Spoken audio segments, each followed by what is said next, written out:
नमस्कार, एक बार फिर से स्वागत है आपका जेजेएन न्यूज की एक और खास ग्राउंड रिपोर्ट में। इस वक्त जेजेएन की टीम मौजूद है काठगोदाम रेलवे स्टेशन में और यहाँ पर हम इसलिए आए हैं क्योंकि जो काठगोदाम डिपो है यहाँ से रेल सेवा शुरू करने की जो मांग है, हमारे जो केंद्रीय पर्यटन एवं राज्य मंत्री हैं अजय भट्ट जी, उनकी ओर से रेलवे मिनिस्टर अश्विनी वैष्णव से ये मांग की गई है।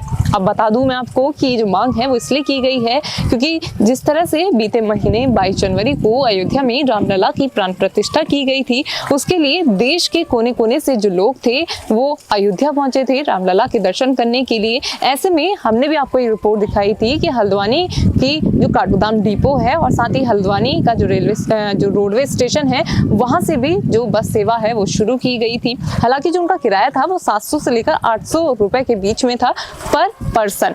तो ऐसे में अब जो है वो केंद्रीय मंत्री अजय भट्ट की ओर से जो रेल सेवा है शुरू करने का निवेदन रेलवे मिनिस्टर से किया गया है। अब देखने वाली बात होगी कि क्या जो काठगोदाम रेलवे स्टेशन है यहाँ से जो रेल है वो शुरू होती है या फिर नहीं। अब अगर यहाँ से जो रेल है और जो ट्रेन है वो यहाँ से शुरू होती है तो इसका फायदा क्या होगा। जब खिड़की और दरवाजों की मजबूती और खूबसूरती मिले साथ, जो चले सालों साल, तो सबकी पसंद है A1 industry UPVC door and Windows का साथ। हल्द्वानी उत्तराखंड, कॉल 9012266789। सबसे पहला फायदा होगा कि लोगों की जेब में जो भार है 700 से 800 रुपए का हल्द्वानी से अयोध्या जाने का वो कम हो जाएगा क्योंकि रेल का जो किराया होता है वो कम होता है। दूसरा, लोगों को पहले यहाँ से बरेली जाना पड़ता था और जगह जगह जो रूट है वो डाइवर्ट होते थे और वहां से लोगों को तमाम बसें जो है वो बदलनी पड़ती थी। अगर यहाँ से जो रेल है वो शुरू होगी तो लोगों को सीधे अयोध्या पहुंचाएगी, जिससे लोगों को परेशानी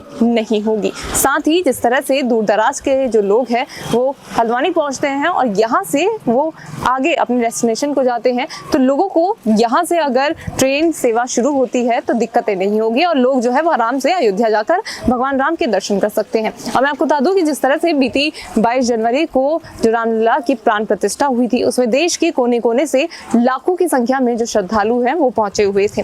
ऐसे में लोगों की जो आस्था का केंद्र है और लोगों का जो मन है वो लगातार अयोध्या जाने का है। और ऐसे में लोगों की मांग को लेकर जो केंद्रीय मंत्री अजय भट्ट हैं और जो ये उनका संसदीय क्षेत्र है नैनीताल, तो ऐसे में उन्होंने मांग की है कि यहाँ से भी काठगोदाम रेलवे स्टेशन से भी एक रेल सेवा जो है वो शुरू होनी चाहिए, जिससे लोगों को परेशानी ना हो, जो लोग हैं वो आराम से राम जी के दर्शन कर सकते हैं। मैं आपको बता दूं कि हालांकि परिवहन विभाग की ओर से बस सेवा शुरू की गई थी, लेकिन अब देखने वाली बात होगी कि क्या रेलवे मिनिस्टर की ओर से उनकी जो ये प्रार्थना है वो सुनी जाती है या फिर नहीं, और क्या हल्द्वानी के काठगोदाम रेलवे स्टेशन से जो रेल सेवा है वो शुरू होगी या फिर नहीं। इस पर आपकी क्या राय है कि काठगोदाम से अयोध्या के लिए रेल सेवा शुरू होनी चाहिए या फिर नहीं, आप हमें कमेंट बॉक्स में जरूर बताएं।